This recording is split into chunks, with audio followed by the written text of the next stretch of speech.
Okay, तो उसमें थोड़ा-सा पीवाईक्यू और एमसीक्यू मतलब जितने मॉक टेस्ट देते हैं, उसका क्या इम्पोर्टेंस आपको लगा? तो वैसे तो सारे बेस्ट है, बट ऐसा है कि मेरे पास 6 महीने की टाइम है। मैं कैसे एक मेजर सब्जेक्ट को ले सकता हूँ? कौन सा सब्जेक्ट बेस्ट है मेरे लिए? आप फीस स्ट्रक्चर और स्कॉलरशिप का बीएचयू में क्या है? और हुँ। उसका सब्जेक्ट वाइज आपको लिख लेना है कि पर्टिकुलर सब्जेक्ट के क्या क्या क्वेश्चंस आ रहे हैं और कौन कौन से टॉपिक से क्वेश्चन आ रहे हैं। बट अगर हम बात करें आपके फ्यूचर ग्रोथ के लिए, वो सबसे बेस्ट है। जैसे सीयूटी, पीजी जो बच्चे हॉर्टिकल्चर से देते हैं, तो आपके अपने बीएचयू की लेगेसी के बारे में बताया। तो उसमें हॉर्टिकल्चर स्ट्रीम कैसी है बीएचयू में? So hello everyone, welcome to the platform of agriculture वाला। आज एग्रीकल्चर वाला टीम आपके साथ कनेक्ट है और हमारे साथ हैं अभिषेक मलान सर, जहाँ पे हम सीयूटी पीजी में आपको एडमिशन लेना है, आपका फ्यूचर सब्जेक्ट कौन सा रहेगा, ऐसी बहुत सारी तमाम सारी बातें हैं, बहुत सारी प्रॉब्लम्स हैं जिनको सर के साथ मिलके हम आपके प्रॉब्लम्स का सोल्यूशन प्रोवाइड करेंगे। और पूरी टीम आपके साथ है, तो जो भी आपके डाउट्स होंगे वो इस पॉडकास्ट के माध्यम से कंप्लीट सोल्यूशन उसका मिल जाएगा। तो सबसे पहले तो हम सर को वेलकम करते हैं अपने प्लेटफॉर्म एग्रीकल्चर वाले पे। अभिषेक मुलाम सर, वेलकम है आपका। Thank you sir. हाँ, फर्स्ट थिंग सर, अपना थोड़ा एक ब्रीफ इंट्रोडक्शन के साथ स्टार्ट करते हैं। आपका बैकग्राउंड क्या रहा एग्रीकल्चर, कहाँ से आपने स्टार्ट करा, क्यों आने का आपका एग्रीकल्चर में ही हो रहा, वो सारा कुछ आप बताएंगे एक बार। ठीक है, thank you sir. My name is Abhishek Malo and I am from Kota Rajasthan, and I completed my BSc from MPUT Udaipur, and I go for masters in BHU through CUT PG, and I currently pursue my PhD from Kota Agriculture University। and अगर हम बात करें कि agriculture में आने का मकसद ऐसा था कि बेसिक सा हमने 10th के बाद थोड़ा सा अलग ही बैकग्राउंड चुना। जैसे कि सभी हमारे साथी थे जो सीबीएसई बैकग्राउंड से थे, हम 10th सारे, तो बेसिकली हमारा सभी का अलग बैकग्राउंड था और हमने एग्रीकल्चर का ऐसे पढ़ के देखा है। जैसे कि पहले आर्ट्स में थोड़ा सा एक दो दिन पढ़े, फिर कॉमर्स में पढ़े, देन उसके बाद जो है हमारा सभी था थोड़ा थोड़ा ऐसा था। फिर उसके बाद एग्रीकल्चर पढ़ने में इंटरेस्टिंग आया, तो फिर हम एग्रीकल्चर ज्वाइन किए। देन उसके बाद बीएससी तक जैसे गाइडेंस का थोड़ा सा इशू रहा। देन उसके बाद मास्टर्स का जो तैयारी थी उसी के दौरान हमने अच्छा खासा प्रिपेयर किया। देन उसके बाद बीएचयू गए, फिर वहां पे थोड़ा सा अच्छे लोग मिले, ब्रॉड बैकग्राउंड रहा, तो उसी के बाद जो है हमारा थोड़ा सा पीएचडी को परस्यू करा। Okay sir. सर, जैसे कि C U T P G examination mostly बच्चे देते हैं। पहले बी एच यू में जो एडमिशन मिलता था वो बी एच यू अपना एंट्रेंस एग्जामिनेशन कराता था। अभी सी यू टी पी जी का पैटर्न हो गया। तो पहले की अपेक्षा अब क्या कंपैरिजन हम देख रहे हैं कि दोनों में क्या बदलाव है, या अभी आसान एडमिशन लेना है या पहले आसान था? सर बेसिक सा ये है कि सीयूटी पीजी के अगर हम ओवरऑल बात करें तो पहले बीएचयू खुद का सेपरेट एग्जाम कराता था, बीएचयू पीईटी के नाम से। देन उसके बाद अब उसको जो है उसने क्या किया, जैसे कि कुछ प्राइवेट यूनिवर्सिटीज है या और भी यूनिवर्सिटीज है, उन्होंने भी कहा कि हमें भी मौका मिलना चाहिए बच्चों को एंट्रेंस एग्जाम से हमें एडमिशन लेने का। तो बच्चों ने हमारे जो एनटीए की मदद से उन्होंने सारा एक common university entrance test exam किया, उसमें और भी यूनिवर्सिटीज इंक्लूड हुई। देन उसके बाद जो है एडमिशन और भी इजी हो गया बच्चों के लिए अच्छी यूनिवर्सिटीज में पढ़ने का या फिर एडमिशन लेने का। देन उसके बाद बात करें, पहले भी बीएचयू खुद का सेपरेट एग्जाम कराता था, तो सारा पेपर वगैरह सब बीएचयू के आसपास ही जो बनते थे और थोड़ा सा उसका लेवल हाई था।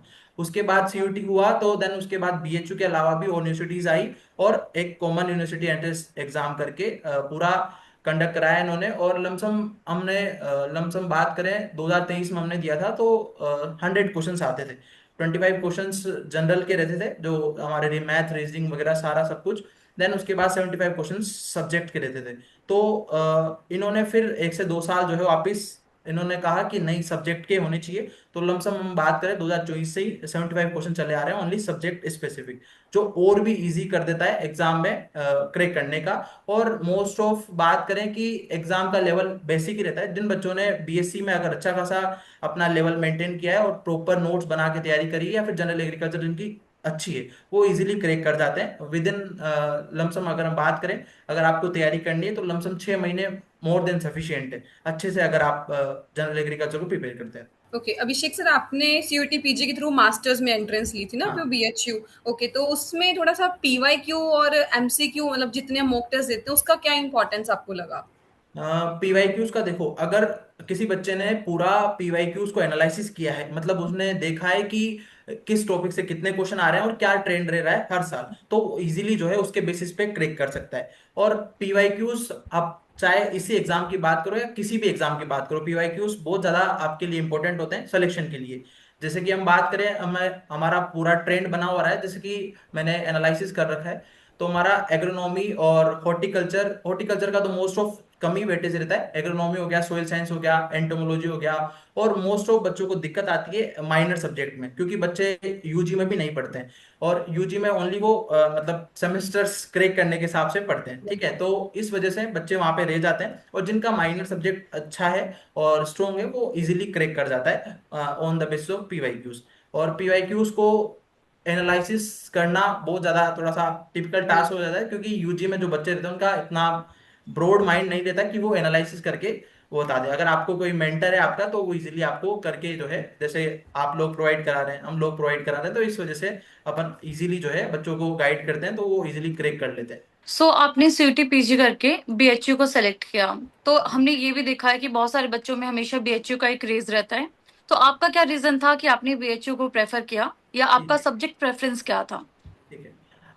मैम बेसिक सा ये है कि वैसे तो यूनिवर्सिटीज बहुत सारी है सीयूटी पीजी में, बट अगर हम बात करें एट द एंड बच्चों का अच्छा गाइडेंस, और जैसे मान लो कोई ने प्राइवेट से बीएससी करी हुई है तो वो अपना अपग्रेडेशन करना चाहे, तो बीएचयू से बेस्ट कुछ ही नहीं है, क्योंकि वहाँ पे ओवरऑल डिपार्टमेंट्स है और अदर स्ट्रीम्स भी है, ताकि वहाँ पे कोई कॉन्फ्रेंस वगैरह हुई या कोई अदर डिपार्टमेंट कुछ अच्छा इनिशिएटिव हो रहा है तो उनको पता लगे, और वो अपने अंदर जो है उसको गेप ग्रेप कर सके, और उसको हमारा करियर ग्रोथ में उसके काम आ सके।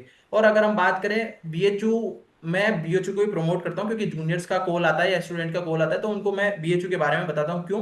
क्योंकि देखो अगर हम बात करें और यूनिवर्सिटीज की, उनमें प्लेसमेंट्स नहीं है, टीचर्स अच्छे खासे नहीं है वहाँ पे, साइंटिस्ट वगैरह नहीं है, या फिर हम बात करें वहाँ पे डिपार्टमेंट थोड़े से फैसिलिटीज कम है, या फिर आप आगे रिसर्च में जाना चाहते हो तो वहाँ पे इतने ज्यादा फैसिलिटीज अवेलेबल नहीं है, टोटली बात करें तो। और बीएचयू का ऐसा है कि वहाँ पे कैंपस का अलग ही, आप सब जानते हैं कि कैंपस का अलग ही रुतबा है। और अगर हम बात करें वहाँ पे डिपार्टमेंट्स की, तो डिपार्टमेंट्स ऑलमोस्ट सारे बेस्ट है, मतलब कोई भी ऐसा डिपार्टमेंट नहीं है जो वहाँ पे आपको ऐसा लगे कि यहाँ पे ये कमी है। और आप लेगेसी देखते आ रहे हैं कि बीएचयू की क्या है, और चीजें सारी सब कुछ बेस्ट है, तो इस वजह से हमने, एक ड्रीम था हमारा भी, क्योंकि बीएससी में इतना सारा गाइडेंस नहीं मिला, और किसी ने जो है हमारे सीनियर थे वो गए थे, उनके बाद हमारे कॉलेज से कोई नहीं गया था। तो हमारे थ्रू ही जो है, अब जैसे मान लो हम हमारे जूनियर्स को प्रमोट कर रहे हैं, हमें किसी ने नहीं किया था बट हमारे जूनियर्स को अब हम प्रमोट कर रहे हैं, तो हमारे कॉलेज की एक लेगेसी बनी हुई है। और बीएचयू के लिए ही मोस्ट ऑफ बच्चों को हम गाइड करते हैं, क्योंकि बीएचयू में प्लेसमेंट अच्छा होता है पहली चीज, क्योंकि बीएससी के बाद चाहे हम एबीएम की बात करें या फिर जनरल एग्रीकल्चर साइंस की बात करें, दोनों में प्लेसमेंट अच्छा है। तो पिछले साल की अगर हम बात करें हमारे बैच की, या हमारे अभी आने वाला जूनियर्स जो है उनके बैच में भी अच्छा खासा प्लेसमेंट रहा है। और हमारे टाइम पे लमसम रिलायंस बायो एनर्जी करके एक हमारी कंपनी आई थी रिलायंस की, तो उसमें 10 लाख तक आसपास जो है प्लेसमेंट हुआ था। तो बच्चों के लिए सबसे बेस्ट हो जाता है वो प्लेसमेंट का। ओके, कुछ डिपार्टमेंट्स के नाम बताओगे जो आपके बीएचयू में one of the best departments जो हैं, जो आपको लगता है टॉप मोस्ट इंपॉर्टेंट डिपार्टमेंट्स है बच्चों के लिए, जो बच्चों को देखो, आगे जाके बहुत बेनिफिट देंगे? हाँ, तो वैसे तो सारे बेस्ट है, बट ऐसा है कि बच्चों को किस डायरेक्शन में जो है अपनी रिसर्च परस्यू करनी है, या फिर जो है अच्छा खासा, जैसे प्राइवेट सेक्टर की बात करें जिसको कॉर्पोरेट सेक्टर में जाना है, तो उसके लिए जैसे कि आजकल पेस्टिसाइड्स कंपनीज होगी या केमिकल कोई भी कंपनीज, फर्टिलाइजर वगैरह, वो एंटोपैथो वालों को ज्यादा लेते हैं, ठीक है। तो उनके लिए वो प्रेफरेंस, जो बच्चे पूछते हैं कि सर हमें मान लो प्राइवेट सेक्टर में जाना है तो हमारे लिए कौन सा डिपार्टमेंट बेस्ट रहेगा, तो एंटोमोलॉजी और पैथोलॉजी कोई प्रेफरेंस देते हैं, फर्टिलाइजर और केमिकल वाले। तो प्लांट प्रोटेक्शन की मोस्ट ऑफ उनको डिमांड होती है, तो उनके लिए वो बेस्ट है। अगर हम बात करें रिसर्च वगैरह में, तो जैसे कि आपका जीपीपी हो गया, एग्रोनॉमी हो गया, प्लांट पैथोलॉजी का सबसे बेस्ट डिपार्टमेंट की बात करूं जिसमें कहीं आपको ऐसा डिपार्टमेंट नहीं मिलेगा, वो है प्लांट पैथोलॉजी बीएचयू का, क्योंकि वहाँ पे हेक्टिक शेड्यूल भी है। और वहाँ पे जैसे कि हम 9 to 5 की जॉब होती है, इसी तरह आपको लैब में जाना रहेगा, आपको काम करना रहेगा, आपको जाना ही है, मतलब क्लासेस के बाद आपको लैब वर्क पूरा, आपके लैब मेट्स होंगे, आपके गाइड अलग होगा, सेपरेट लैब्स होगी, तो वहाँ पे पूरी फैसिलिटीज है। तो पैथोलॉजी सबसे बेस्ट है अगर काम के अकॉर्डिंग देखा जाए, क्योंकि बच्चों के मन में ये भी आता है कि यार सर इतना खराब डिपार्टमेंट कैसे आप बेस्ट बता रहे हो। खराब डिपार्टमेंट उनको ऐसा लगता है क्योंकि बीएससी में अपन ने नहीं हेक्टिक शेड्यूल नहीं देखा होता है, तो अगर अपन किसी हेक्टिक शेड्यूल में जाते हैं तो अपन को वो खराब ही लगता है, बच्चों के मन में भी यही आता है। बट अगर हम बात करें आपके फ्यूचर ग्रोथ के लिए वो सबसे बेस्ट है।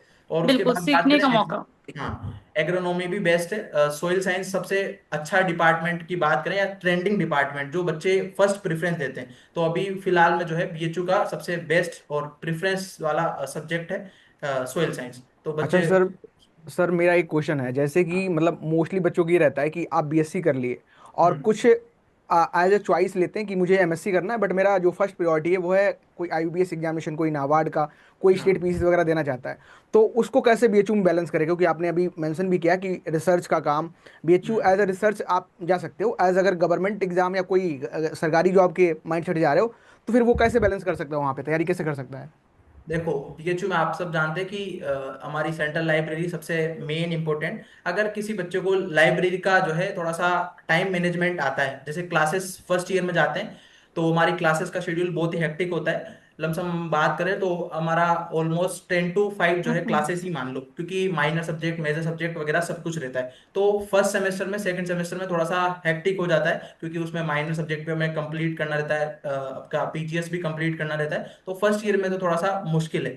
देन सेकंड ईयर में थोड़ा सा रिलैक्स मिल जाता है, आप लाइब्रेरी ज्वाइन करके आप सबको जो है मैनेज कर सकते हो। ऐसा नहीं है कि बहुत सारे हमारे जूनियर्स हैं और हमारे बैचमेट भी है जिन्होंने जॉब्स भी निकाली है एग्रोनॉमी डिपार्टमेंट से या सोयल साइंस से या जो भी मेजर डिपार्टमेंट है उसमें। जैसे में हम बात करें आपके माइनर एक्सटेंशन और इकोनॉमिक्स वगैरह की, तो उनमें थोड़ा सा शेड्यूल थोड़ा सा फ्लक्चुएशन होता है और उनमें ज़्यादा लोड नहीं होता है। तो इजीली बच्चे एक्सटेंशन और इकोनॉमिक्स को प्रेफर करते हैं जो गवर्नमेंट एग्जाम की तैयारी करना चाहते हैं, क्योंकि आप अच्छा डिपार्टमेंट ज्वाइन करोगे तो वहाँ पे थोड़ा सा हेक्टिकनेस आपको देखने को मिलेगी। एक सब्जेक्ट प्रेफरेंस को भी लेके एक बहुत बड़ा इशू रहता है कि मैं किसी प्राइवेट यूनिवर्सिटी या कहीं से बिलोंग करता हूँ, मेरे पास 6 महीने की टाइम है, मैं कैसे एक मेजर सब्जेक्ट को ले सकता हूँ, कौन सा सब्जेक्ट बेस्ट है मेरे लिए, और कैसे मुझे, क्योंकि कट ऑफ का यहाँ पे ज़्यादा रहता है, बीएचयू की कट ऑफ ओवरऑल सभी से ज़्यादा जाती है, तो कितना टाइम लगेगा एक मेजर सब्जेक्ट लेने में बीएचयू में, और क्या कौन सा बेस्ट सब्जेक्ट बीएचयू में अगर कोई लेना चाहता है तो कितना टाइम लगेगा, और कौन सा हो सकता है उसके केस में? ठीक है।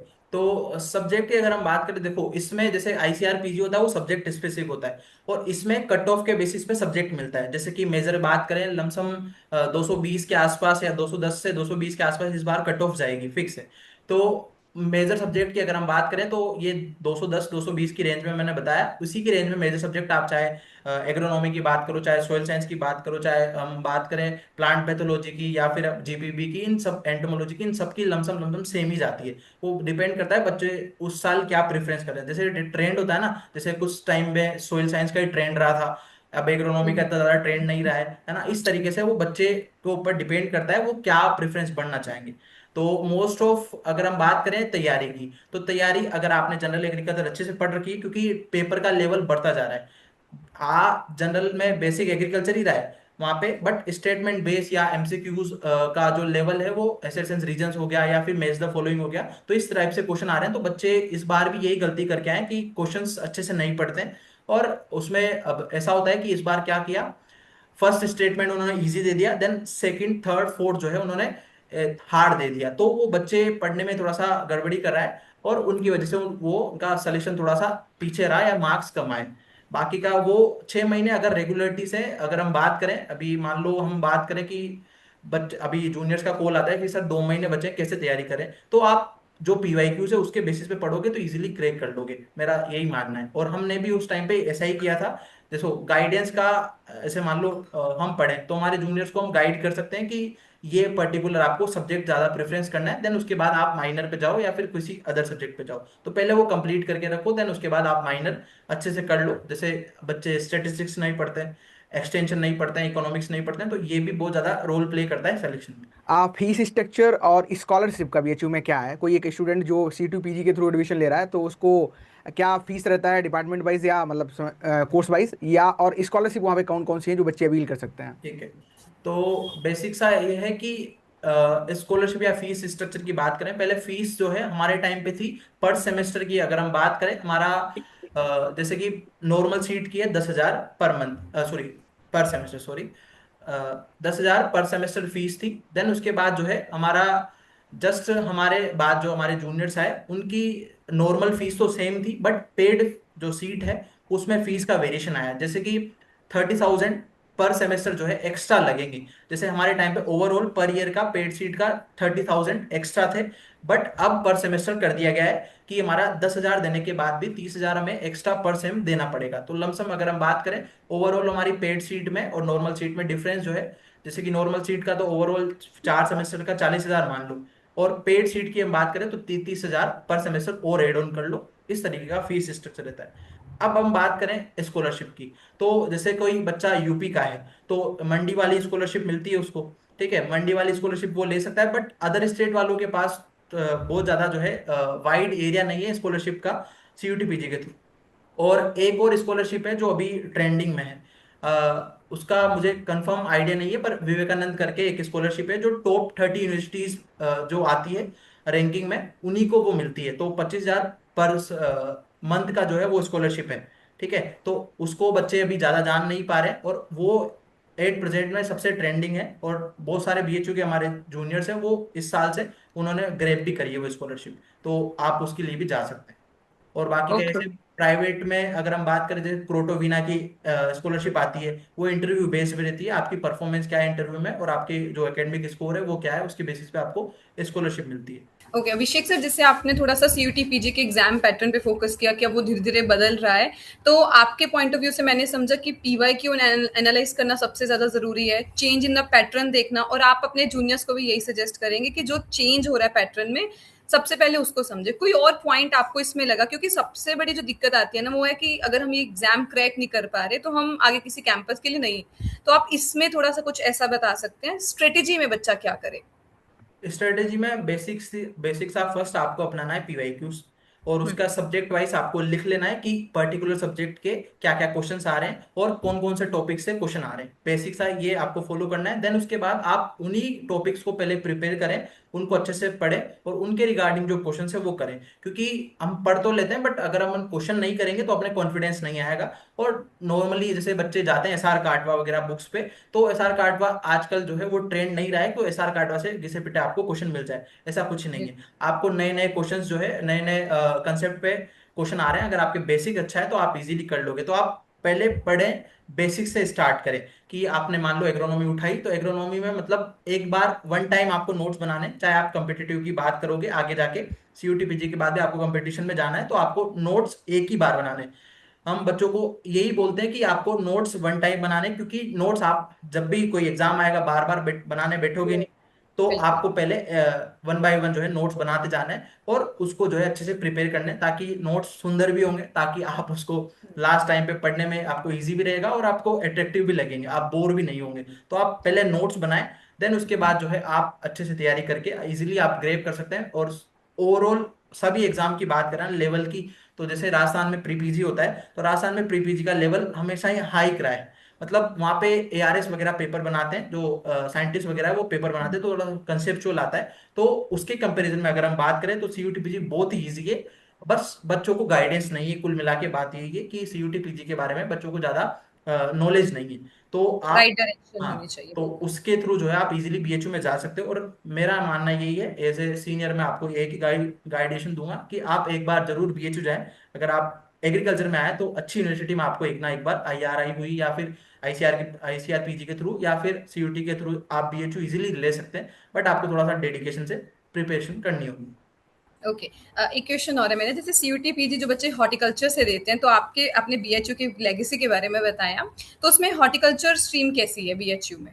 हॉर्टिकल्चर में वही सेम जैसे कि वेजिटेबल साइंस, फ्लोरिकल्चर और हमारा फ्रूट साइंस, ये तीनों का सेपरेट जो है अब काउंसलिंग अलग होती है। पहले सभी की काउंसलिंग एक ही होती थी, अब इन्होंने क्या किया कि एग्रीकल्चर साइंसेज की सेम कोड रहेगा SCQB 01 वाला, पर उसी के मार्क्स के बेसिस पे आपका हॉर्टिकल्चर का सेपरेट काउंसलिंग होगी। और डिपार्टमेंट की अगर हम बात करें, ओवरऑल अच्छा डिपार्टमेंट है और ज्यादा सीट्स, जैसे कि हम बात करें, बच्चे बोलते हैं कि सर हमारा इतने मार्क्स है, क्या हमारा सिलेक्शन हो जाएगा? तो मैं आपको एक ही बात कहूंगा, क्योंकि देखो ओवरऑल हम बात करें कि इस साल भी लमसम बच्चों ने 3,000 के समथिंग पेपर दिया था ऑलमोस्ट, अगर हम बात करें एग्रीकल्चर साइंसेज वाला। और उसमें से अपीयर भी थोड़ा बहुत अगर हम बात करें आपका इतना ही रहा था मेरे हिसाब से, 200 100 200 के ऊपर वेरिएशन चल सकता है, थोड़ा सा ऊपर नीचे।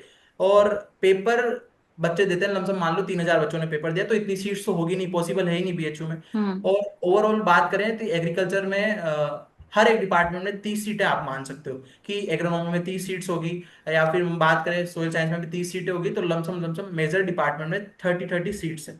और हमारा फ्रूट साइंस और वेजिटेबल साइंस और फ्लोरिकल्चर, इनमें थोड़ा सा डिवाइडेशन है, जैसे कि 10 सीट्स होगी आपकी फ्रूट साइंस में, फिर 10 सीट्स होगी वेजिटेबल साइंस में, और फ्लोरिकल्चर में 5-7 सीट्स होगी, तो इस तरीके से। तो सीट्स का मैट्रिक्स रहने वाला है। तो हर साल जो है थोड़ा सा वेरिएशन चलता रहता है। इस बार सीट्स बढ़ाई है उन्होंने, इससे पिछले वाले साल भी सीट्स बढ़ाई थी। हमारे टाइम पे हम गए थे जब 25 सीट्स थी एग्रोनॉमी में, अब 30 कर दी है। ठीक है, तो थोड़ा सा वेरिएशन देखने को मिला है। और हमारा डिपार्टमेंट जो है ओवरऑल, जैसे कि मेजर सब्जेक्ट बताया मैंने एग्रोनॉमी, जीपीवी वगैरह, वैसे ही हॉर्टिकल्चर भी है। तो अच्छा खासा अब बच्चों के दिमाग में आता है कि सर क्या हम एबीएम करें तभी हमें प्लेसमेंट मिलेगा। तो ये गलत फहमी है आपकी, क्योंकि आपका ओवरऑल प्लेसमेंट जो है बस ओवरऑल आता है। जैसे कि एबीएम का तो अलग होगा, वो उनका मैनेजमेंट वगैरह के रिगार्डिंग जो है उनके प्लेसमेंट ज्यादा होते हैं। और जनरल बात करें हमारे मेजर सब्जेक्ट की, तो इस बार जो मैंने बायो रिलायंस का जो हमारा एनर्जी प्लांट वाला आया था, उन्होंने 10 लाख का प्लेसमेंट दिया। वो उन्होंने सभी डिपार्टमेंट से बच्चे उठाए, जैसे एग्रोनॉमी हो गया, एंटोमोलॉजी हो गया, पैथोलॉजी हो गया, हॉर्टिकल्चर हो गया, तो सभी से लमसम लमसम उन्होंने प्लेसमेंट दिए हैं। और अच्छा खासा प्लेसमेंट भी है चुका। और मोस्ट ऑफ एबीएम की तो हम बात करते हैं कि प्लेसमेंट के लिए बच्चे लेते हैं, कुल मिला के बात ये है। और आप अगर एमएससी एग्रीकल्चर चूज करते हो कोई भी सब्जेक्ट, तो आप आगे, अगर आपका, जैसे हमारा भी कोई मोटो नहीं था कि हम पीएचडी करें, बट बीएचयू जाने के बाद हमारी थिंकिंग ब्रॉड हुई और हमें गाइडेंस अच्छा मिला, सीनियर्स अच्छे मिले, तो उन्होंने कहा कि आप अच्छी यूनिवर्सिटी से पढ़े हो तो इसका फायदा उठाओ, और आपको आगे भी इसकी प्रेफरेंस, जहां भी आप इंटरव्यू में बैठोगे या फिर कहीं अच्छा खासे प्लेटफॉर्म पे जाओगे, तो आपको प्रेफरेंस फर्स्ट दी जाएगी। एज मिलेगा बिल्कुल। बस यही यही चीज है कि बीएचयू क्यों लेना चाहिए। और मैं, आपने सुना होगा कि मैं बीएचयू को अभी प्रमोट कर रहा हूँ, ज्यादा बीएचयू के बारे में बता रहा हूँ, बट अदर यूनिवर्सिटीज में ये चीजें आपको नहीं मिलेगी, इसलिए मैं प्रमोट नहीं करता हूँ। और आप इजीली ले सकते हो, बट आपका डेडिकेशन डिपेंड करता है कि आपका सिलेक्शन होगा नहीं होगा। ओके, सो मेरा सवाल आपसे बेसिकली ये है कि अभी जो आने वाले बच्चे हैं जो सीयूटी पीजी एग्जाम को देने वाले हैं, तो जैसा आपने कहा कि इस बार जो क्वेश्चंस थे स्टेटमेंट बेस्ड थी, और जो फर्स्ट स्टेटमेंट थी वो इजी थी, और नेक्स्ट वाली जो स्टेटमेंट्स थी थोड़ा सा उनका लेवल मॉडरेट टू टफ था। तो जो बच्चे इसकी प्रिपरेशन कर रहे हैं, उन बच्चों को कैसे प्रिपेयर करना चाहिए? क्या स्टेटमेंट बेस्ड जो क्वेश्चंस आते हैं वो कॉन्सेप्ट के ऊपर बेस्ड होते हैं या डायरेक्ट फैक्ट बेस्ड होते हैं? किस तरह से स्टेटमेंट बेस्ड क्वेश्चंस की प्रैक्टिस करनी चाहिए या तैयारी या प्रिपरेशन करनी चाहिए? ठीक है मैम, बेसिक सा ये है कि 75 क्वेश्चन आते हैं, थोड़ा सा रेंज में ज्यादा वेरिएशन नहीं है, क्योंकि 75 क्वेश्चन थोड़ा सा रेंज कम हो जाती है, और बच्चों को उन्हीं में अच्छा खासा परफॉर्मेंस करना होता है। अब हम बात करें कि हमारा मेजर सब्जेक्ट है, तो मेजर सब्जेक्ट में मोस्ट ऑफ कंसेप्चुअल क्वेश्चन आते हैं, जैसे कि वो माइनर सब्जेक्ट में नहीं घुमाते हैं, वो direct to the point question पूछते हैं। जैसे कि हम एग्रीकल्चर स्टेटिस्टिक्स की बात करें, तो उसमें हर साल जो है लमसम ट्रेंड सेम ही रहता है, लेवल उसमें हाइक नहीं हुआ है, क्योंकि बच्चों का वो नॉलेज टेस्ट करते हैं कि उनको माइनर सब्जेक्ट का नॉलेज है नहीं है। तो इकोनॉमिक्स, एक्सटेंशन और आपका एग्रीकल्चर स्टेटिस्टिक्स, इनके तो बेसिक क्वेश्चन आते हैं, तो आप अच्छा खासा थोड़ा बहुत भी आपने पढ़ रखा है तो आप इजीली कर लोगे। अब हम बात करें मेजर सब्जेक्ट की, तो मेजर सब्जेक्ट में इशू ये होता है कि बच्चे सुपरफिशियल पढ़ते हैं, मतलब ऊपर ऊपर फैक्ट हम्म। रिगार्डिंग। तो अब फैक्ट रिगार्डिंग ज्यादा क्वेश्चन नहीं आते, बस इसका ये है कि कंसेप्ट जिसका सही है, जैसे कि बीएससी में किन्होंने जैसे कि 6 महीने में हो सकता है कि हम 4 साल का पूरा कोर्स कंप्लीट नहीं कर सकते हैं, बट जो हमारा जो बेसिक कंसेप्ट है, जैसे कि एग्रोनॉमी हो गया, जैसे वीड साइंस है, अब वीड साइंस में 4-5 स्टेटमेंट आ गए, तो वो आपको जैसे कि हर्बिसाइड का डोज पूछ लिया, या फिर हम बात करें पर्टिकुलर क्रॉप में कोई हर्बिसाइड डाल रहे हैं तो उसके रिगार्डिंग पूछ ले, ऐसे क्वेश्चन नहीं आते हैं। अब आते हैं थोड़ा सा कंसेप्चुअल, जैसे क्रॉपिंग सिस्टम का, या क्रॉपिंग पैटर्न का, या क्रॉप रोटेशन का प्रिंसिपल्स क्या है, तो उसमें से 4 स्टेटमेंट दे देगा और एक को गलत दे देगा, तो उसमें से अपन को चूज करना होता है। तो इस तरीके से थोड़ा सा लेवल आपका भी इंक्रीज करिए, क्योंकि डे बाय डे कंपटीशन बढ़ रहा है। आप भी जानते हो कि एग्रीकल्चर में पहले अलग सिनेरियो था, अब अलग हो गया है, क्योंकि कंपटीशन डे बाय डे, क्योंकि हर एक प्राइवेट यूनिवर्सिटीज भी बीएससी करवा रही है, तो बच्चे धीरे धीरे बढ़ रहे हैं, तो कंपटीशन भी ऑब्वियसली बढ़ रहा है। और अगर हम बात करें गवर्नमेंट यूनिवर्सिटीज की और प्राइवेट यूनिवर्सिटीज की, तो थोड़ा सा बच्चों के मतलब ये थोड़ा सा ज्यादा हो जाएगा, बट मैं ये फैक्ट बता रहा हूँ कि गवर्नमेंट यूनिवर्सिटीज में जो बीएससी में पढ़ रहे हैं बच्चे, उनके दिमाग में ये रहता है कि हम सुपर है, मतलब हमें सब कुछ पता है। बट ऐसा नहीं है, आजकल प्राइवेट यूनिवर्सिटीज वाले ज्यादा सिलेक्शन लेके जा रहे हैं सीयूटी पीजी में या फिर अदर एग्जाम में, क्योंकि उनको पढ़ने का टाइम मिल जाता है और उनको उनका लेवल पता है कि नहीं, हमें लेवल अपना इंक्रीज करना है, तो वो पढ़ते हैं। बट गवर्नमेंट यूनिवर्सिटीज वाले क्या होते हैं कि वो अपन को खुद को एकदम पावरफुल मान लेते हैं कि नहीं, हमें सब कुछ आता है। बट ऐसा है कि आपको भी थोड़ा सा लेवल इंक्रीज करना पड़ेगा। आपने बीएससी में एडमिशन ले लिया, मान लिया, बट प्राइवेट और गवर्नमेंट यूनिवर्सिटीज कोई कमजोर नहीं होता है, डिपेंड करता है आपके डेडिकेशन पे। लास्ट ईयर आपने कितना डेडिकेशन से तैयारी करी है, उसी के बेसिस पे आपका आपका करियर आपकी सिलेक्शन होगा नहीं होगा सब कुछ उस पर डिपेंड करता है। आपने 3 साल मौज कर ली कोई बात नहीं, बट आप लास्ट ईयर तो थोड़ा समझ जाओ और अच्छे से प्रिपेयर कर लो, आप इजीली जो है अच्छा खासा अपनी लाइफ में कर लो।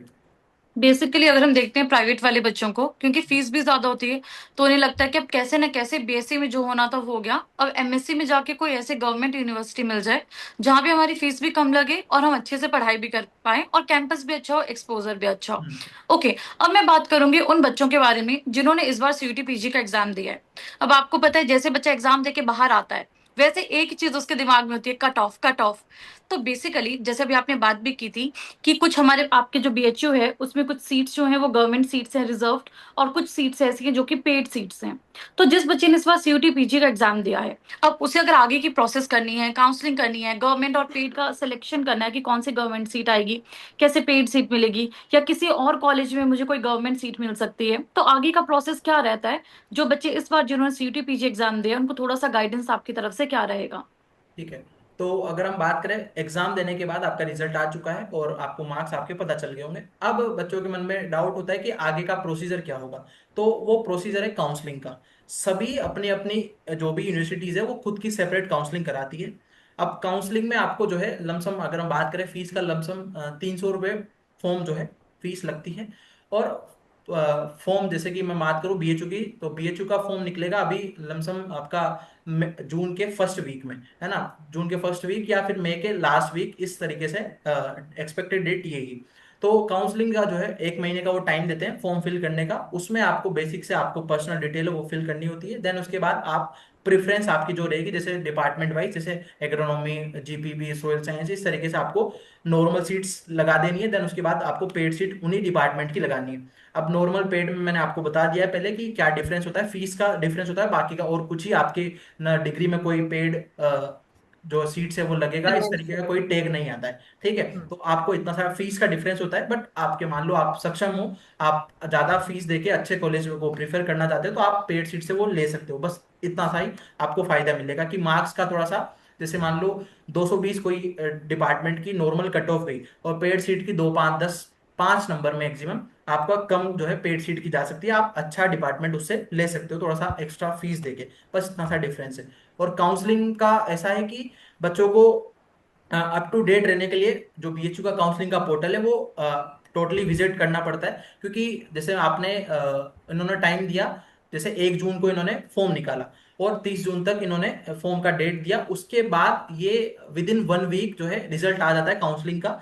और राउंड चलते हैं, जैसे फर्स्ट राउंड हुआ उसमें थोड़ी कट ऑफ हाई रहेगी, फिर सेकंड राउंड हुआ 1 2 नंबर जो है कम चली गई। हम्म। तो इस तरीके से मोस्ट ऑफ हम बात करें सीट्स मिलती है, वो 4 से 5 राउंड में आपको पता लग जाएगा कि आपका सिलेक्शन होगा नहीं होगा। बच्चे यूट्यूब पे सर्च करते हैं, यूट्यूब पे बहुत सारी चीजें मिलेगी। लोग कहेंगे 16 17 राउंड या 20 राउंड 30 राउंड तक चलते हैं, ऐसा भी लोग बोलते हैं। तो ऐसा कुछ ही नहीं है, आपको सीट्स मिलनी रहेगी तो विद इन 4 to 5 राउंड में मिल जाएगी। बाकी का कोई राउंड नहीं चलता है, वो आपको पता भी नहीं चलेंगे कि राउंड आए नहीं आए। वो कट ऑफ भी 2 3 राउंड की निकालते हैं, क्योंकि सीट्स बचती नहीं है। 200 सीट्स की अगर हम बात करें, जैसे एग्रीकल्चर इंजीनियरिंग या फूड टेक्नोलॉजी, या फिर हम बात करें एग्रीकल्चर साइंस और हॉर्टिकल्चर, इन सबकी टोटल मिला के 200 ऑलमोस्ट सीट्स है, इससे ज्यादा नहीं है। दो पांच दो है 10 सीट्स ऊपर नीचे हो सकती है, बाकी का इससे ज्यादा सीट्स नहीं है। तो 200 सीट्स पे आप बताओ कितने राउंड चल सकते हैं? इससे ज्यादा 4 से 5 राउंड से ज्यादा कोई राउंड नहीं होता है। तो वो आप, वैसे भी किसी भी हाँ, कैंपस में 3 से बिल्कुल। 4 राउंड ही रहते, हाँ, इतना ये ओवर नहीं मोस्ट ऑफ जाता। यही रहेंगे। और करेक्ट। ये हो गया नॉर्मल काउंसलिंग का जो मेन काउंसलिंग। उसके बाद आता है अगर सीट्स, जैसे मान लो डीवी के लिए आपको बुलाया जाएगा इन 4 राउंड्स के बाद, फिर आपको जो है डीवी जो कराने गया उसका सीट फिक्स। और उसके बाद अगर हम बात करें, एक राउंड और आता है मोपअप राउंड करके, जो सीट्स जो है हम्म। मेन काउंसलिंग में या मेन राउंड में जो है फ्री रह गई, या फिर जो बच्चे डीवी के लिए नहीं आए, वो सीट्स जो है फिर आपकी मोपअप राउंड में आती है। उसमें मार्क्स मतलब कोई फिक्स नहीं है कट ऑफ कितनी जाएगी, क्योंकि उस टाइम पे कोई बच्चे वेट करते हैं। जैसे कि आपके मान लो 190 मार्क्स है, तो आपने काउंसलिंग नहीं कराई मेन मेन काउंसलिंग में, आपने सोचा कि स्पोर्ट राउंड या मोपअप राउंड में अपन काउंसलिंग करा लेंगे। तो हम्म। काउंसलिंग के दौरान जो बच्चे जिनके कम मार्क्स होते हैं वो लास्ट में कराते हैं, तो उन वहां पे जो है आपकी कट ऑफ वेरिएशन कर सकती है। वो हो सकता है हाइक भी हो जाए या फिर बहुत ही ज्यादा डाउन भी चली जाए। जैसे मैं बात करूँ, लास्ट में मोपअप राउंड होता है, उसमें कोई जैसे कि 150 मार्क्स में भी आराम से उसको कॉलेज मिल जाएगा अगर सीट्स खाली होगी। क्योंकि जैसे कि कोई को पैथोलॉजी मिला, तो पैथोलॉजी मोस्ट ऑफ बच्चे जो है जो पीएचडी करना चाहते हैं वही वहाँ का पैथोलॉजी लेते हैं, क्योंकि हेक्टिक डिपार्टमेंट है और उनको गवर्नमेंट एग्जाम की प्रिपरेशन वहाँ पे उसमें नहीं कर सकते हैं। तो वो एक्सटेंशन सब पे चले जाएं या फिर इकोनॉमिक्स में चले जाएं, तो इसमें वो जा सकते हैं जो गवर्नमेंट एग्जाम की तैयारी करना चाहते हैं। तो ये था काउंसलिंग का प्रोसेस पूरा। और बेसिक सा आपको सिंपल प्रोसीजर है, ऐसा कोई टफ प्रोसीजर नहीं है। आप इजीली पोर्टल पे जाकर फॉर्म फिल कर सकते हैं और अपनी काउंसलिंग करा सकते सर एक और बच्चों का कॉमन मिथ रहता है, जैसे अब किसी का कट ऑफ अगर बीएचयू लेना है तो आपको 200 प्लस जाना पड़ेगा। अगर किसी के नंबर 200 से कम है, 150 160 है, इतना नंबर है, अब वो क्या करता है, वो कहता है कि एक काम करता हूँ, मैं किसी प्राइवेट यूनिवर्सिटी में एडमिशन ले लेता हूँ, प्राइवेट कॉलेज में एडमिशन ले लेता हूँ एमएससी के थ्रू, और एक साल तैयारी करके फिर से सीयूटी देके मैं बीएचयू ले लूंगा। तो ये कितना हद तक ये सही चीज़ है, या आपको अगर नंबर आपके कम है तो फिर आपको क्या चूज़ करना चाहिए, कैसे आपको एक अच्छी यूनिवर्सिटी प्राइवेट में अगर आप जा रहे हो या बीएचयू नहीं मिल रहा है तो उस केस में वो क्या करे? ठीक है। तो बेसिक्स ही अगर हम बात करें बीएचयू के अलावा भी यूनिवर्सिटीज है, ऐसी बात नहीं है अच्छी नहीं है। जैसे कि मैं बात करूँ सेपरेट हॉर्टिकल्चर की, हॉर्टिकल्चर की बीबीयू लखनऊ है, वहाँ पे सीट्स ज़्यादा नहीं है और बच्चों के मन में ये रहता है कि वो आईसीआर एग्रीगेटेड नहीं है, ऐसा बोलते हैं, क्योंकि वहाँ पे आईसीआर के कुछ नॉर्म्स है जो 60 सीट्स वगैरह ऐसा कुछ जो है सीट्स होनी चाहिए, तभी वो आईसीआर एग्रीगेशन के लिए अब उसका क्राइटेरिया है, तो उसके लिए जाते हैं। तो वहाँ पे हॉर्टिकल्चर की स्पेसिफिक जो बीबीए लखनऊ है, वहाँ पे हॉर्टिकल्चर ही डिपार्टमेंट है, इसके अलावा कोई डिपार्टमेंट नहीं है एग्रीकल्चर का। तो बात करें वहाँ की कट ऑफ की, जो सेपरेट हॉर्टिकल्चर का एग्जाम होता है उसके बेसिस पे वहाँ पे एडमिशन मिलता है। तो वो कट ऑफ उसकी 200 के आसपास, 210 के आसपास अगर आपके मार्क्स है तो इजीली आपका हॉर्टिकल्चर में वहाँ पे हो जाएगा। उसकी यूनिवर्सिटी की बात करें, और उसके अलावा में सिक्किम यूनिवर्सिटी है, विश्व भारती है, बरकतुल्ला है, या फिर सेंट्रल यूनिवर्सिटी ऑफ तमिलनाडु है, ये भी यूनिवर्सिटीज है जो आप उसमें भी जा सकते हो। ऐसा नहीं है, देखो अगर आपको टारगेट है गवर्नमेंट एग्जाम तो आप किसी भी यूनिवर्सिटी में, जो मैंने ये 5-6 यूनिवर्सिटीज बताई, इनमें एडमिशन ले सकते हो। और आपका टारगेट है रिसर्च का, तो आपको एक ऐसा होता है जैसे कि आपका एकेडमिक स्कोर है वो अच्छा करना ही पड़ेगा, तो आपको वो बेस्ट यूनिवर्सिटी आप सेलेक्ट करोगे तभी आपका एकेडमिक स्कोर जो है अच्छा होगा। तो मैं बच्चों को ये सजेस्ट करना चाहूंगा कि आपके पास कम मार्क्स है और आप रिसर्च में जाना चाहते हैं तो आप और तैयारी कर लें, कोई बात नहीं। जैसे मान लो आपने बीएससी के साथ एग्जाम दिया तो एक साल आप ड्रॉप कर सकते हैं, अगर अच्छी यूनिवर्सिटी आप वास्तव में लेना चाहते हैं। अगर आपका गोल ये है कि हमें गवर्नमेंट एग्जाम के टारगेट है, तो हम ये जो 5-6 यूनिवर्सिटीज बताई इनमें आप एडमिशन ले सकते हो। देखो, मास्टर्स अगर आपको अच्छे से करनी है तो आपको अच्छी यूनिवर्सिटी सेलेक्ट करनी पड़ेगी, पहला हम्म। फैक्ट। और आपको गवर्नमेंट एग्जाम पे जाना है तो आप कोई सी भी यूनिवर्सिटीज में ले सकते हो, ऐसा कोई दिक्कत वाली बात नहीं है। बट मैं यही कहूंगा कि आप गवर्नमेंट यूनिवर्सिटीज के साथ अगर एग्जाम का जो गवर्नमेंट एग्जाम का प्रिपरेशन है मेंटेन कर सकते हो तो आप इजीली वही चुनिए, क्योंकि आप आगे पता नहीं है, जैसे हमें भी पता नहीं था हम पीएचडी जाएंगे, तो हमारा भी गोल ये था कि गवर्नमेंट एग्जाम या प्लेसमेंट लेके एमएससी तक रह जाएं। बट एज ए गाइडेंस या फिर सीनियर्स का जो गाइडेंस है वो मिला, उसके बाद कहा कि आप पीएचडी जा सकते हो, क्योंकि आपने अच्छी, जो आपका एकेडमिक बैकग्राउंड है वो अच्छा है, तो आप इस वजह से अच्छी यूनिवर्सिटीज चुनिए, मेरा मानना यही है। हुँ। लास्ट क्वेश्चन सर मेरा यही है कि अब बच्चे सीयूटी भी अभी एग्जामिनेशन हो चुका है, सीयूटी की काउंसलिंग कराएंगे, देन आईसीआर एग्जामिनेशन भी उनके साथ एक ऑप्शन है, और स्टेट एग्जामिनेशन भी एक ऑप्शन है, अभी 3 ऑप्शन के साथ खुले हैं। तो क्या ये सही रहेगा कि अभी अगर नंबर कम है या आपको एडमिशन सीयूटी के थ्रू अच्छी यूनिवर्सिटी में नहीं मिल रहा है तो आप एक काम करो, अपना स्टेट एग्जामिनेशन देके अपने स्टेट की जो यूनिवर्सिटी है उसमें मेजर सब्जेक्ट ले लो, हाँ, या फिर आईसीआर के थ्रू चले जाओ? इन आईसीआर और सीयूटी एग्जामिनेशन में बेसिक डिफरेंस क्या है, या कितना हार्ड वो एग्जामिनेशन हो जाएगा, या सीयूटी फिर से आपको देना रहेगा? ठीक है। तो जैसे कि सीयूटी के अलावा अदर ऑप्शंस की जो आपने बात करी, जैसे आईसीआरपीजी है, आपका राजस्थान से कोई बच्चा है तो उस प्री पीजी है। देन उसके बाद अगर हम बात करें, एक और एग्जाम है एमपीपीजी, जो जिसको ज्यादा बच्चों को आइडिया नहीं है, एमपी जेई करके एग्जाम होता है, वो भी, उसमें भी सारे डिपार्टमेंट्स है, और उसमें जेएन केवीबी जो जबलपुर वाली यूनिवर्सिटी है, या हम्म। ग्वालियर वाली जो आरएसवी केवीबी है, उसमें उसके रिगार्डिंग जो कॉलेजेस है उसमें एडमिशन ले सकता है बच्चा। और वहां भी सेम सीयूटी में, जैसे कि पिछले हम बात करें 100 क्वेश्चन आते थे सारे जनरल, और अब 75 कर दिए हैं, और वहां पे 100 क्वेश्चन ही आते हैं, वो ओनली एग्रीकल्चर फोकस्ड ही होते हैं, तो उसमें भी बच्चा जा सकता है। और आईसीआरपीजी का देखो ऐसा है कि जिसका बीएससी बैकग्राउंड जो है अच्छा है, उन्होंने अच्छा खासा, जैसे एग्रोनॉमी अच्छी खासी पढ़ रखी है, तो वो 2-4 मोस्ट ऑफ बात करें एग्रोनॉमी में, तो बेसिकली जो कंपेटिटिव फैक्ट्स ऑफ एग्रोनॉमी है आर एस मीना सर की, वो पढ़ ले तब भी एग्रोनॉमी में काम हो जाएगा। अब बात करें सोइल साइंस की, तो सोइल साइंस से जो बच्चा तैयारी कर रहा है, थोड़ा सब्जेक्ट जो है थोड़ा सा ज्यादा वास्ट नहीं है, आप स्पेसिफिक जो है, जैसे कि ट्रीटाइज हो गया है ना, आई ट्रिपल एस थोड़ी सी ब्रॉड हो जाएगी, वो नहीं पढ़ पाता है बच्चा 2 महीने में, ट्रीटाइज पढ़ के बेसिक सा वो जनरल एग्रीकल्चर आपने सीयूटी में पढ़ी है, और थोड़ा सा सोइल साइंस इन डेप्थ पढ़ के वो इजीली निकाल सकता है। वो बेसिक सा 2 महीने का उसकी ये स्ट्रेटेजी रह सकती है। एग्रोनॉमी में मैंने बता ही दिया। और प्री पीजी में तो जनरल आपने जो सीयूटी पीजी में पढ़ा है वही सेम उधर रहेगा, और एमपी जेई में भी सेम सिलेबस रहता है। तो आप दोनों एग्जाम पे, मतलब कुल मिला के बात ऐसा है कि आप अगर डेडिकेशन से लेना चाहते हैं एमएससी एग्रीकल्चर में एडमिशन, तो आप 1 साल भी आपका ड्रॉप नहीं होगा, आप इजीली ले लोगे। बट आपकी नॉलेज पे, आपके गाइडेंस पे डिपेंड करता है कि आपको गाइडेंस कितना है, आपको कितनी यूनिवर्सिटीज के बारे में पता है या पेपर्स के बारे में पता है। तो आप इजीली ले लोगे। एक फिर आता है जीबीपीयूटी का एग्जाम। तो खुद की जीबीपीयूटी एक सेपरेट एग्जाम करवाती है। वो उसमें भी बेसिक सा सेम सिलेबस रहता है, बस उसमें थोड़ा सा जनरल पोर्शन आता है, वो आपको कवर कर लेना है। बेसिक सा आपका हो जाएगा। और बाकी का उसमें भी आप अच्छी खासी यूनिवर्सिटी में, पहली हमारी एग्रीकल्चर यूनिवर्सिटी है, तो आप उसमें जीबीपी में पढ़ के अच्छा खासा एमएससी एग्रीकल्चर कर सकते हो। तो आपके पास लॉट ऑफ ऑप्शंस है, आप इजीली एमएससी एग्रीकल्चर में एडमिशन ले लोगे अगर आप चाहते हो तो। बीएचयू में पढ़ाई के साथ साथ कैंपस लाइफ कितना क्या इंजॉय कर पाएंगे बच्चे अगर बीएचयू लेते हैं, या सिर्फ पढ़ाई पढ़ाई तक रह जाए, या स्पेशली फिर ये और भी स्पोर्ट्स बहुत पे। अच्छी लाइफ है? हाँ, स्पोर्ट्स एंड स्पोर्ट्स को का। करिकुलर एक्टिविटीज का पूछना। ठीक है। तो अगर हम बात करें पढ़ाई के अलावा बीएचयू में, तो आप सब कुछ है बीएचयू में। आपको ऐसा कोई कॉलेज नहीं मिलेगा जहाँ पे सब कुछ हो। जैसे स्पोर्ट्स की बात करें, आपकी अगर हम बात करें और भी अदर, जैसे कॉन्फ्रेंस आपको ज्वाइन करनी है या फिर कोई वर्कशॉप ज्वाइन करनी है, एक्स्ट्रा एकेडमिक स्कोर आपको डेवलप करना है, तो आप इजीली अदर यूनिवर्सिटीज के हिसाब से वहाँ पे बेस्ट है। क्योंकि जैसे कि हम बात करें 2 साल आप रहोगे एमएससी एग्रीकल्चर में, तो वहाँ पे आपको एकेडमिक स्कोर भी साथ के साथ सही करना है, आपकी परसेंटेज भी मेंटेन करनी है, और आपकी जो एक्स्ट्रा करिकुलम एक्टिविटीज जैसे हॉस्टल गेम्स होते हैं, इंटर हॉस्टल गेम्स होते हैं, आपका इंटर डिपार्टमेंट जो है गेम्स होते हैं, ये इनमें भी आप पार्टिसिपेट करके आप इंटर एग्री भी जा सकते हो। या फिर हम बात करें और भी, जैसे कि इंटर यूनियन। कोई डिबेट में या फिर कोई ऐसा कॉन्फ्रेंस आया, तो उसमें अच्छा परफॉर्मेंस करके आपका एकेडमिक स्कोर आप अच्छा कर सकते हो। आपने ओके। अभिषेक बहुत बढ़िया तरीके से बीएचयू, सीयूटी, पीजी, इन सब की जर्नी और कैसे तैयारी करनी है, क्या कट ऑफ, मतलब आपने मुझे लगता है ऑलमोस्ट जो सारे आंसर्स से क्वेरीज थी बच्चों की वो सारी बता दी हैं।